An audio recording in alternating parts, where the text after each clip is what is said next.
오늘은 욥의 마지막 말의 마지막 시간입니다. 오늘까지 해서 31장을 마무리 지으려고 합니다. 그리고 나면 다음 주부터는 이제 하나님의 대답이에요. 욥이 오늘 본문 중에 나옵니다만은 전능자가 대답하기를 원한다, 이렇게 말해요. 하나님이 이제 나한테 대답해 주시기를 원한다, 이렇게 아주 격앙된 그런 톤으로 말하는 것을 볼 수 있습니다.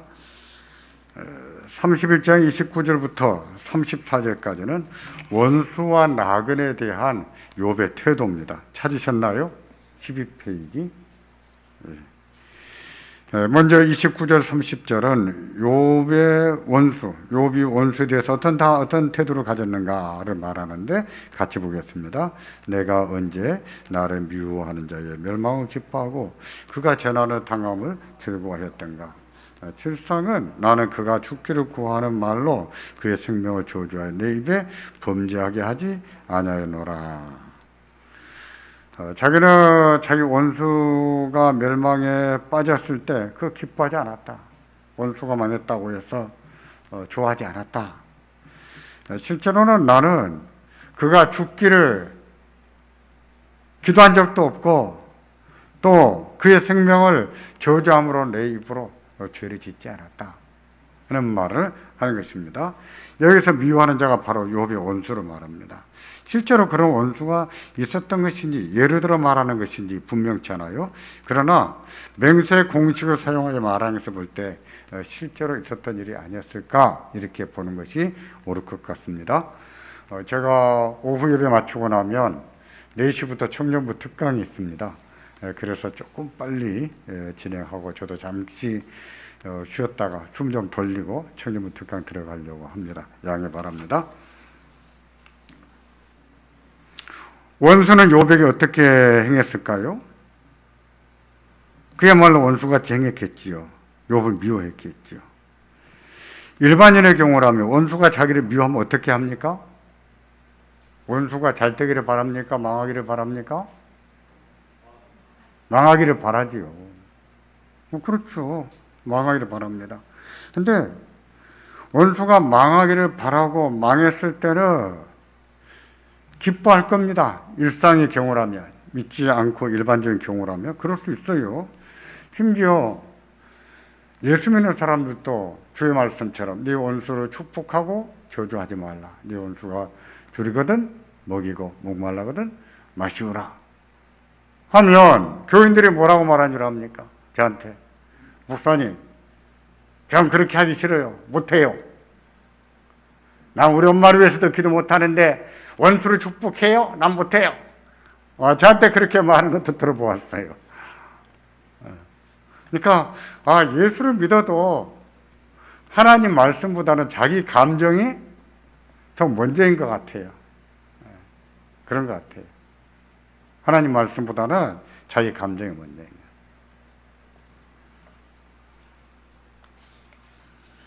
그러나 욥은 원수가 자기를 미워했지만 그렇다고 그가 망했을 때 기뻐하거나 재난을 당했을 때 즐거워하지 않았다고 했습니다. 그건 잘한 것이죠. 그죠? 네. 설령 하나님께서 그 원수를 치셨을지라도 그것을 보면서 쾌재를 부려서는 안 되지요. 그렇습니까?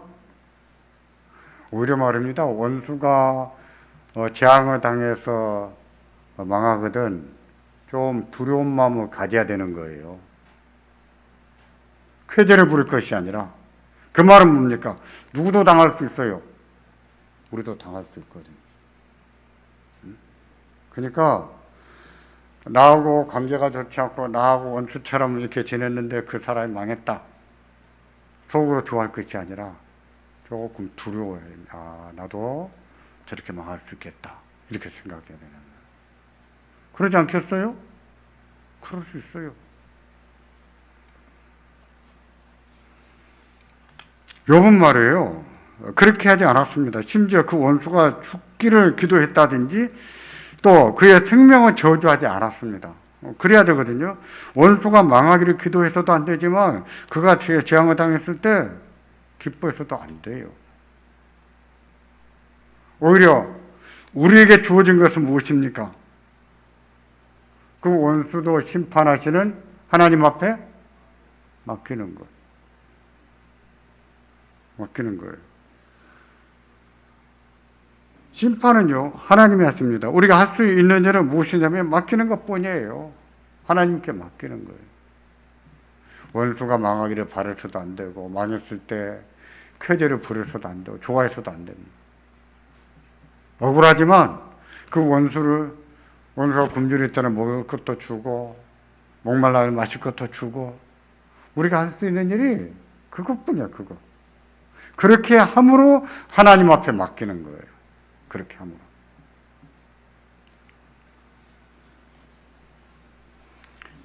욥은 그랬습니다. 욥은 그런 원수가 망한 것을 보면서 기뻐하지 않았다. 입으로 그를 저주하지도 않았다. 망하기를 기도하지도 않았다. 하고 말합니다. 31절과 32절은요. 욥이 나그네를 대접한 태도입니다. 나그네를 어떻게 대접했는가. 같이 보겠습니다. 내 장막 사람들은 주인의 고기에 배부르지 않은 자가 어디 있느냐 하지 아니하였던가? 실상은 나그네가 거리에서 자지 않도록 나는 행인에게 내 문을 열어 주었노라. 내 장막의 사람들은 누굴까요? 욥의 종들이지요. 31절은요, 그들이 한 말이에요. 욥의 종들이 한 말입니다. 그들이 뭐라고 했어요? 주인의 고기에 배부르지 않은 사람은 어디 있었느냐? 누구에게 배부르도록 고기를 대접했다는 뜻일까요? 나그네에게. 그걸 누가 알아요? 종들이 아는 거예요. 종들이 우리 주인은 나그네들에게도 고기를 배불리 먹을 수 있도록 은혜를 베푼 분이다. 종들도 아는 거예요. 그럴 것 같으면은 그건 사실이었다는 거예요? 아니에요? 사실이었다.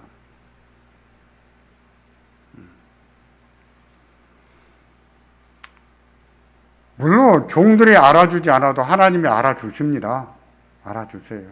근데 그게 다가 아니에요. 우리 하다 보면 사람에게 보이려고 한 것은 아닌데 은밀하게 하더라도 사람이 알게 되는 경우가 있을까요? 없을까요? 있어요.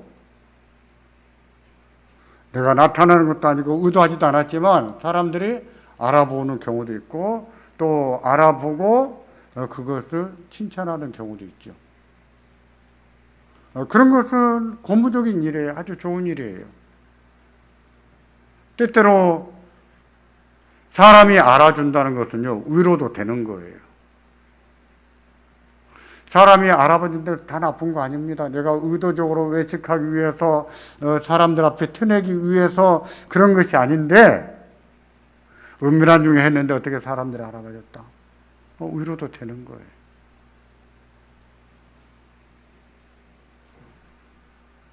그럽니다.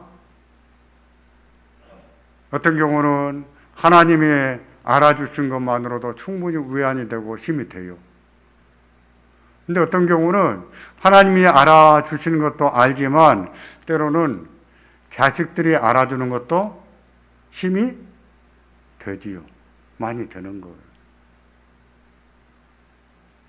그런 점에서 중요한 겁니다. 욥의 종들이 우리 주인님은 진짜야 진짜. 나그네들이 와도 대접하는데 고기를 배부르도록 이렇게 대접해요. 심지어 어떻게 했다고요? 나그네들이 거리에서 자지 않도록 항상 문을 어떻게 했어요? 열어두겠다. 이렇게 말했어요. 그것은요, 정말 욥이 율법에 충실하게 살았다 하는 것을 말해줍니다. 신명기를 보세요. 신명기를 보고 또 성경 보면 나그네 대접에 대한 말씀은 참 중요하게 가르칩니다. 나그네를 대접하라. 굉장히 중요하게 가르쳐요. 또 나그네들이 먹을 것이 없어 굶주리지 않도록 농사지을 수확할 때도 얼마나 많이 배려합니까? 우리는 감을 따도 다 따버리고 꼭대기에 따먹을 수 없는 감만 몇 개 남겨놓지만 율법에서는요, 사람의 손이 닿았는 데에 남겨두게 했어요. 누구를 위한 것입니까? 심지어 일하는 소의 입에 망을 씌우지 말라 그랬어요. 열심히 일하는데 소가 좀 뭐 뜯어 먹는다고 해서 입을 막아버려? 입을 막지 말라 그래요. 근데 그렇게 가르친 것은 짐승을 위한 말씀이기도 하지만 궁극적으로는 누구를 위한 말씀일까요? 사람을 위한 말씀이에요. 사람을 위한 말씀입니다. 그것을 자꾸 짐승에게만 우리가 생각하는데 그건 잘못 보는 거예요. 신약에 봤어요. 어디 그 말씀이 짐승을 위한 것이냐? 하고 말하잖아요. 사람을 위한 것이죠.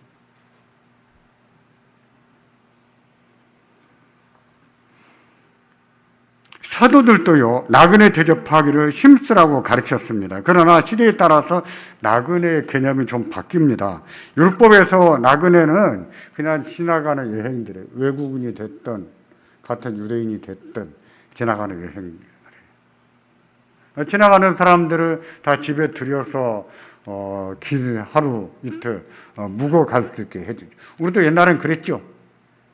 그랬죠? 예, 저희 어렸을 때 거지가 와도 대청 말에 밥 한 상 싹 차려서 대접했던 그런 게 기억이 납니다. 맞아요. 그렇게 했어요, 우리도. 근데 신약에 와서 나그네라고 하는 개념은요, 복음 전도자들로 조금 더 좁혀집니다. 복음 전도자들.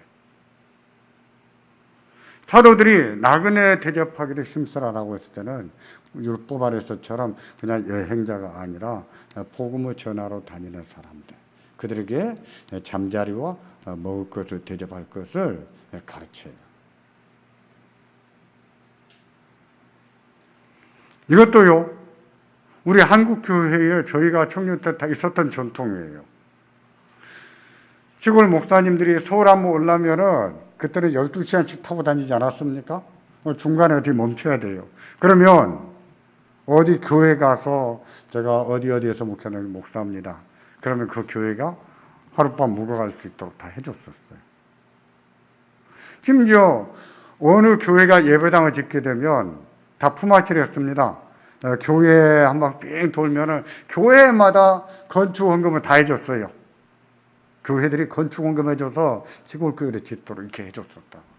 지금은요, 택도 없는 소리. 안 해요. 왜 안 할까요? 아까워서 안 해. 그걸 아까워서 안 한다고 하는 것은 교회가 교회의 다움을 잊어가는 것이죠.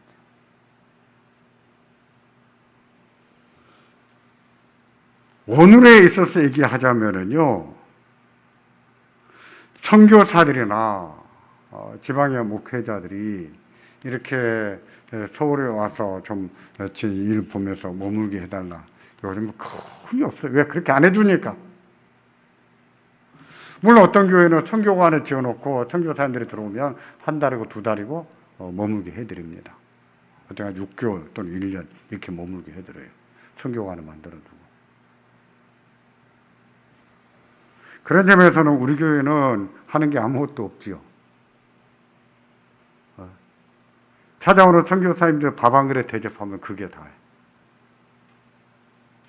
조금 그런 부분들은 영역을 넓혀 가야 됩니다. 그게 성경에서 여러분 읽을 때마다 나그네 대접하기를 힘쓰라. 그 말씀 어떻게 알아들으십니까? 그 말씀 들을 때, 읽을 때 조금씩 안 걸리세요? 우린 걸려야 돼, 마음에. 가책이 돼야 돼. 우리는 그러면 아무것도 안 하고 있으니까. 고쳐 나가야 됩니다. 그런 부분도.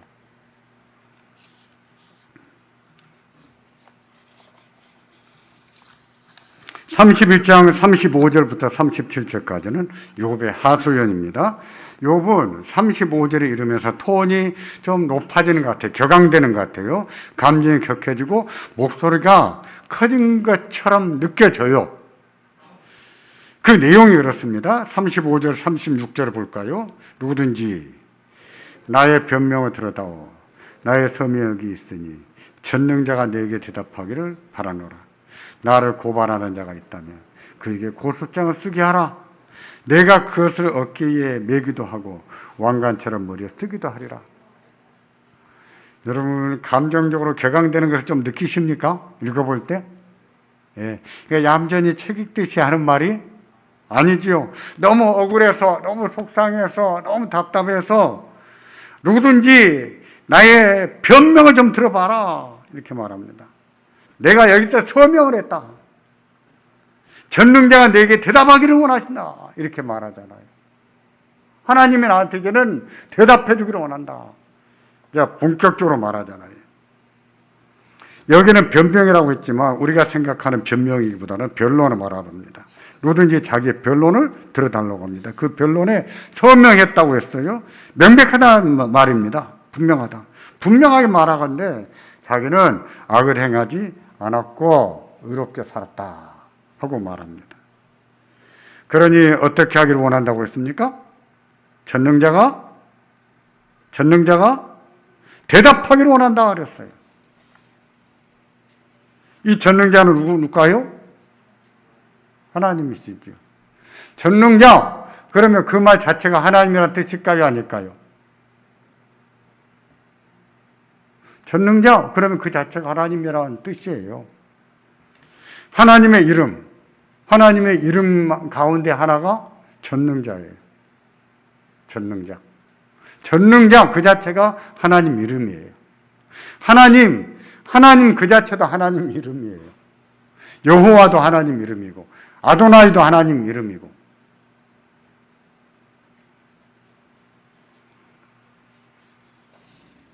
욥은 다른 어떤 전능자를 부른 게 아니라 하나님을 불러 일컫는 말입니다.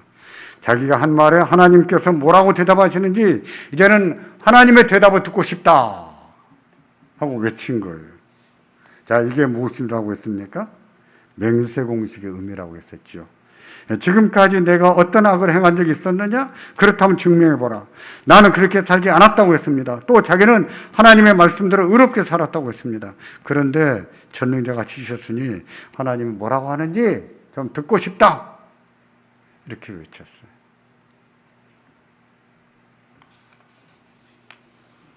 그럼에도 자기를 고발할 자가 있다면 그 고발장을 어깨에 매기도 하고 머리에 왕관처럼 쓰기도 하겠다. 이 말은 자기를 고발한 사람이 말이 맞다면 그 고발장을 어깨에 메고 머리도 쓰겠다 그 뜻이거든요. 다시 말해서 그 고발장대로 자기가 악하게 살았다면, 그래서 증명이 된다면 나는 인정하겠다. 그 고발장을 왕관처럼 머리에다 이고 다니겠다. 이해하셨어요? 무슨 말인가? 예. 그럼에도 나를 고발할 자가 있으면 고발해봐라. 그래서 그 고발이 사실로 입증이 된다면 그 고발장을 내 머리에 왕관처럼 쓰고 다니겠다. 인정하겠다는 거예요. 그건 반유법이지요. 그 뜻은 무엇입니까? 자기는 그렇게 살지를 않았다는 뜻이지.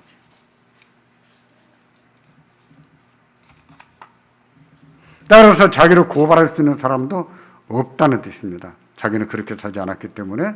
그래서 37절을 보시면 이렇게 말합니다. 같이 보겠습니다. 내 걸음의 수요를 그에게 알리고 왕족처럼 그를 가까이 하였으리라. 조금 어려운 말이에요. 표준 세번역을 참고하면 욥은 자기가 한 모든 일을 말씀드리고 나서 하나님 앞에 떳떳이 서겠다 하는 뜻으로 한 말입니다. 친구들 말처럼 악하게 살지 않았고 자기를 고발할 수 있는 사람도 아무도 없다는 뜻이에요. 하나님은 자기가 어떻게 살았는지 아실까요? 모르실까요? 아십니다. 그래서 자기는 어떻게 하겠다고요? 떳떳이 서겠다. 누구 앞에? 하나님 앞에.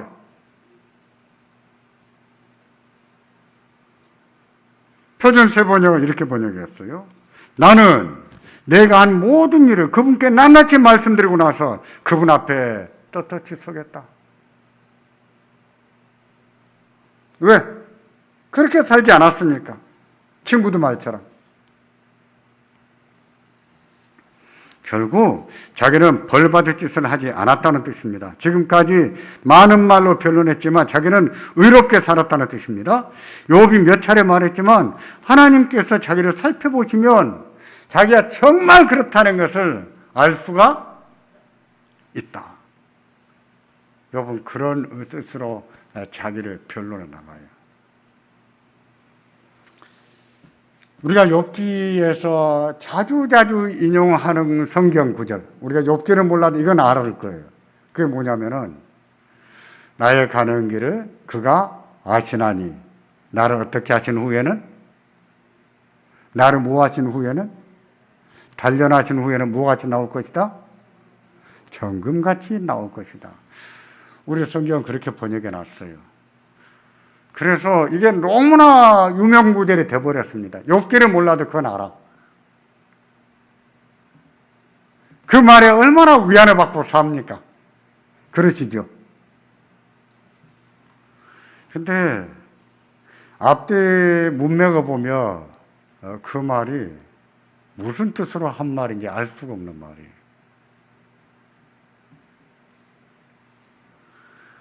그 말은 이런 의도로 한 말입니다. 그가 나를 시험해 보시면 다 아실 것인데, 그런 뜻이에요.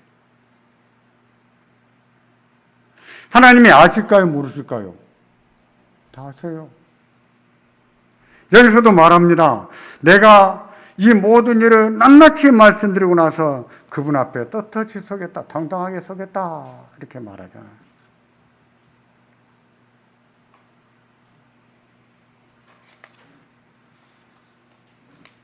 그렇다면 하나님께서 대답하기를 원한다 이렇게 말했는데, 그렇다면 그 요구에 대해서 하나님은 뭐라고 하셨습니까? 그 문제는 다음 주부터 살펴보겠습니다. 하나님의 질문에서 살펴봐야 되는데, 한마디로 이것이죠. 욥아, 네가 하나님이냐? 이런 뜻이죠. 네가 의롭게 살았다고 해서 네가 하나님이라도 된단 말이냐? 그러시죠. 우리는 정직하게 살고 의롭게 살고 의롭게 완전하게 살아도 인간일 뿐이에요. 인간일 뿐입니다.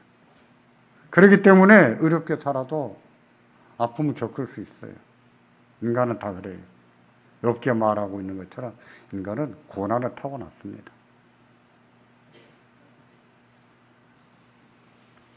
38절부터 40절까지 자기가 악하게 살았다면 저주를 받아 마땅하다 하고 말합니다.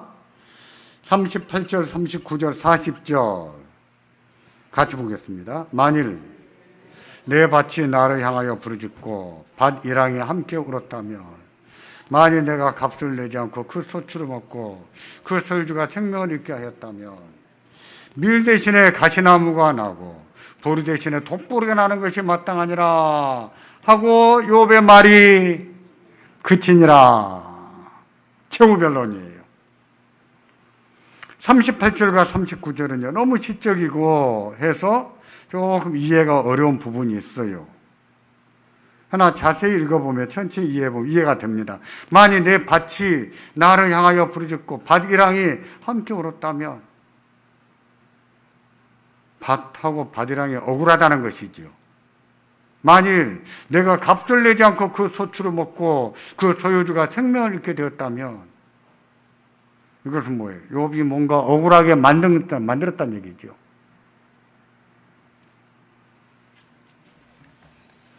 그래서 이것을요 표준 세 번역을 보면 이렇게 번역했습니다. 38절, 39절, 40절 내가 가꾼 땅이 훔친 것이라면, 땅 주인에게서 부당하게 빼앗은 것이라면, 땅에서 나는 소산을 공짜로 먹으면서 국주 기른 농부를 굶겨 죽었다면, 내 밭에서 밀 대신 찔레가 나거나 보리 대신 잡초가 돋아 나더라도 나는 기꺼이 받겠다. 조금 전에 욥이 하소연하듯이 욥의 말이 격앙됐지요. 그렇죠? 누가 나를 고발하겠느냐 하면서, 그래도 고발장을 쓴다면 내 머리에 왕관처럼 쓰고 다니겠다 이렇게 말했잖아요. 그러면 자기는 그렇게 살지 않았다. 그러면서 누가 대답하기를 원한다고요? 하나님이 대답하기를 원한다 그랬습니다. 그런데 이렇게 말했지만, 만일에 내가 잘못했다면, 내가 그런 악을 행했다면 어떻게 되기를 원한다? 내가 저주를 받기 원한다. 그 뜻이에요. 나는 그렇게 살지 않았는데 내가 그렇게 살았다고, 악하게 살았다고 증명해 보인다면 나는 그 저주도 받아들이겠다. 그러나 그 말은 무엇입니까? 나는 그렇게 살지 않았다. 그 말하는 거예요.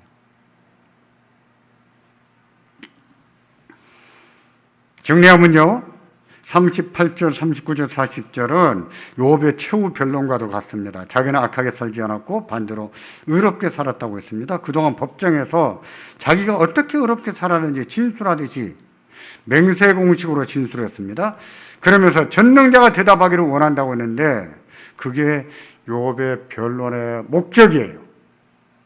하나님, 말씀 좀 해보세요. 왜 아무 말씀도 안 하십니까? 그게 욥의 변론의 목적이었어요. 그러면서 최후의 변론으로 만일 자기가 악을 행했다면 저주라도 기꺼이 받겠다고 했습니다. 그런 뜻으로 자신의 옥답이 사기를 쳐서 빼앗은 것이라든지 강압으로 빼앗은 것이라면 그 밭에서 밀 대신에 찔레가 나고 불 대신에 잡초가 난다고 해도 나는 기꺼이 뭐 하겠다? 받아들여요. 만일 그렇다면 그런 재앙을 받아들여야죠. 그렇죠? 네, 받아들여야죠.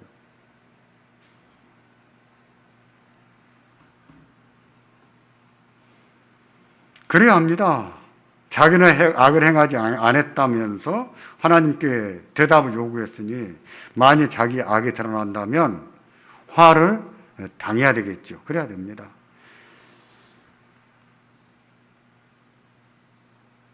사람 그래야죠. 자기 한 짓에 대해서는 죄값을 치러야죠. 욥이 그렇게 하겠다고 했습니다. 실제로 욥은 악하게 살지 않았고 하나님께서도 욥과 같은 사람은 없다 하고 인정하셨죠? 예, 맞아요. 그럼 뭐가 문제일까요? 뭐가 문제일까요? 문제는요, 의롭게 살아도 재앙을 당하고 믿음으로 살아도 고난당하는 현실을 못 받아들이는 것이 문제예요. 이해하지 못하는 것이 문제예요. 욥은 친구들과 뭐 가지고 싸웠습니까? 세 친구의 충고에서. 세 친구는 철저한 부흥의 원리 가지고 충고하지 않았습니까? 욥은요, 철저한 부흥의 원리를 부정했어요. 그 인정한다면 자기는 뭐가 됩니까? 악을 행해서 재앙을 당한 것이 되겠죠. 그러나 자기는 용납할 수가 없어요. 왜? 악을 행하고 살지 않았으니까.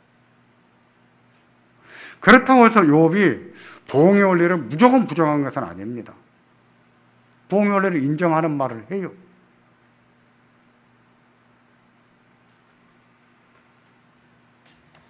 다만 철저한 부흥의 원리를 인정하지 않은 것이죠. 그래서 욥에게 있어서 뭐가 문제가 되냐면 의롭게 살아도 재앙을 당하고 믿음으로 살아도 고난당하는 현실을 이해하지 못하는 게 문제가 되는 거예요. 의롭게 살아도 또 믿음으로 살아도 재앙을 당할 수 있잖아요. 그렇죠? 그렇지 않습니까? 근데 그렇지 않다고 말하는 분도 있어요.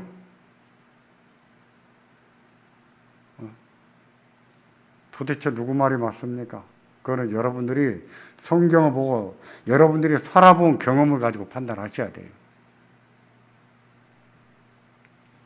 그러니까 우리는 욥기를 덮어놓고 사니까 욥에게 욥기에서 필요한 성경 구절 몇 구절만 똑똑 빼다가 인용 구절로만 써먹으니까 욥기가 이런 사실을 가르치는 것을 잘 모르는 거죠.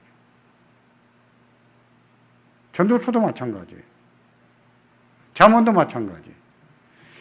이용하고 싶은 성경 구절 몇 구절만 쏙쏙 빼서 반복적으로 인용하지 전체적인 맥락 속에서 그 성경이 뭘 가르치는가를 모르고 있어요.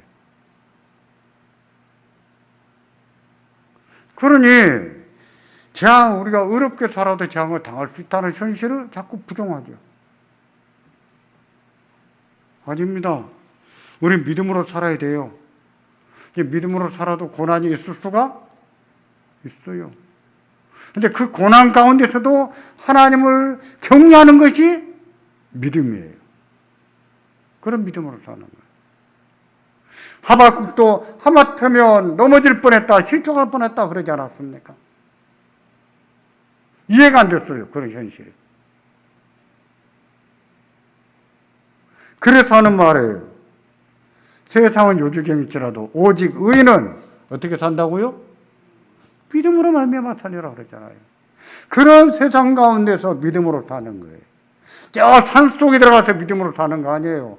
산속에 가서 기도하고 믿음으로 산에 올라가기 힘들어서 그렇죠. 그 누구나 해요. 그런 거는. 부조리하고 악유행행하고 기도해도 안 되고 믿음으로 살아도 안 되는 일이 벌어지고 있는 이 세상사 가운데서 믿음으로 살아야 되는 겁니다. 우리가 가진 믿음은 그런 가운데서 믿음으로 사는 거예요. 요한계시록도 마찬가지예요. 요한계시록이 박해가 없는 시대의 성도들에게 주시는 말씀이 아니에요.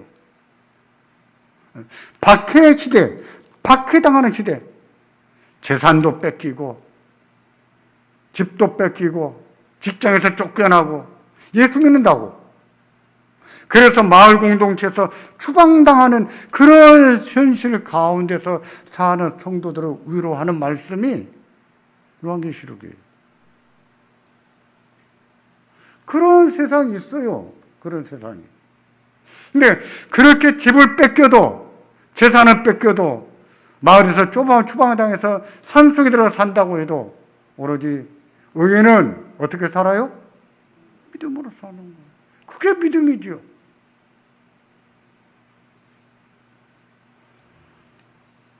세상에 사는 동안에 이것도 잘 되고 저것도 잘 되고 돈도 잘 벌고 뭐든 다 잘 되고 그럴 때는 하나님을 경외하다가 이것도 안 되고 저것도 안 되면 하나님을 떠나가 버리는 사람. 그게 믿음이 아니에요. 사탄이 욥기 서두에서 말한 게 그거잖아요. 욥기 한번 쳐보세요. 욥이 하나님을 경외하는지. 까닭없이 하나님을 경외하겠습니까? 하나님이 그를 축복하시니까 경외하죠. 가죽으로 가지고 바꾸겠습니까? 이렇게 말하잖아요. 사탄이 왜 그렇게 말했다고요? 그런 사람은 많이 봤기 때문이에요. 하나님이 복을 주시면 하나님을 믿다가 좀 재앙이 오면 떠나가 버리고 하나님 욕하고 떠나고 그런 사람 많이 봤기 때문에 욥도 그 중에 하나일 것으로 생각한 것이죠. 하나님 보시기에는 아니다. 욥은 그런 사람 아니다. 욥 같은 사람이 없다. 이러시죠. 역시 하나님은 하나님이세요.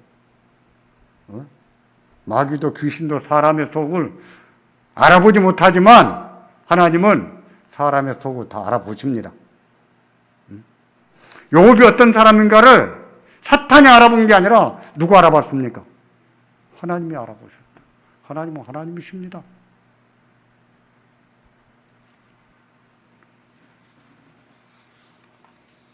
욥은 의롭게 살아도 재앙을 당하는 현실 속에서 정말 이해가 되지 않았습니다. 왜 정직하게 살아도 이런 재앙을 당해야 되는지. 그래서 하나님께 대답해 보시라고 요구했던 겁니다. 만일 제대로 설명하지 못한다면 하나님은 어떤 분이 아니라고요? 의로운 분이 아니십니다. 이런 쪽으로 말했어요. 하나님께서 욥의 질문에 답하시면서 네가 의롭다고 나를 불의하다고 하느냐? 그러지 않으셨습니까?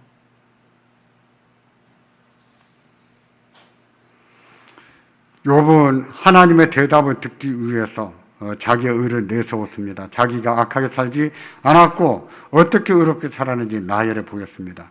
하나님께서 살펴보시면 자기가 의롭게 살았다는 것을 알 수 있다고 했습니다. 그러다 보니 자연스럽게 누가 불의한 분이 되어버렸어요? 하나님의 불의한 분이 되어버린 거예요. 욥은 그거였어요. 정직하게 의롭게 살아도 재앙을 내린다면 그러니까 하나님이 세상을 잘못 다스린 것이다. 이렇게 생각합니다. 그러니까 하나님이 나타나셨을 때 하나님이 하신 말씀이 뭡니까? 여봐, 네가 이런 문제를 해결할 수 있겠느냐? 이렇게 죄를 짓고 이렇게 감추고 사는 것을 드러내서 네가 심판할 수 있겠느냐? 인간이 할 수 없는 일에 대해서 말씀하시잖아요. 그 말은 뭡니까? 네가 정직하게 의롭게 산 것은 잘했다. 그렇다고 해서 네가 하나님이냐? 하고 말씀하신 거죠. 우리는요, 의롭게 살아야 됩니다. 그렇게 살지 않으면 하나님이 벌하십니다. 그러나 의롭게 살았다고 해서 고난이 없는 게 아니란 사실을 알고 살아야 돼요. 의롭게 살아도 고난을 당할 수 있는데 그런 가운데서도 하나님을 경외해야 됩니다. 그게 믿음이에요. 욥기가 가르치는 믿음, 성경이 가르치는 믿음. 이 믿음이 우리 시대에는 너무 힘들어요. 왜? 우리 시대는 너무 현세적이고 너무 물질적이니까. 신앙도 그래요. 너무 세속적이고 너무 현실적이에요. 너무 현세적이에요. 그러다 보니 이런 신앙을 배우기가 두렵죠. 신학생들도 목사님, 그러면 누가 예수 믿겠습니까? 이런 소리는 하죠. 그래도요, 믿을 사람은 다 믿습니다. 하나님이 믿게 하는 사람도 있어요. 박해가 오고 예수 믿으면 다 잡아 죽인다고 해서 아무도 안 믿을 것 같으죠. 아니요. 진짜로 믿을 사람만 믿는 거예요. 하나님이 그런 세상 가운데도 믿게 하는 분들이 있습니다. 로마 시대 안 그랬습니까? 중국이 안 그랬습니까? 다 그랬어요. 그러므로 그렇다고 해서 그러면 누가 믿겠습니까? 이렇게 말하면 안 됩니다. 그렇게 말하는 것은 그만큼 세속화됐다는 얘기예요.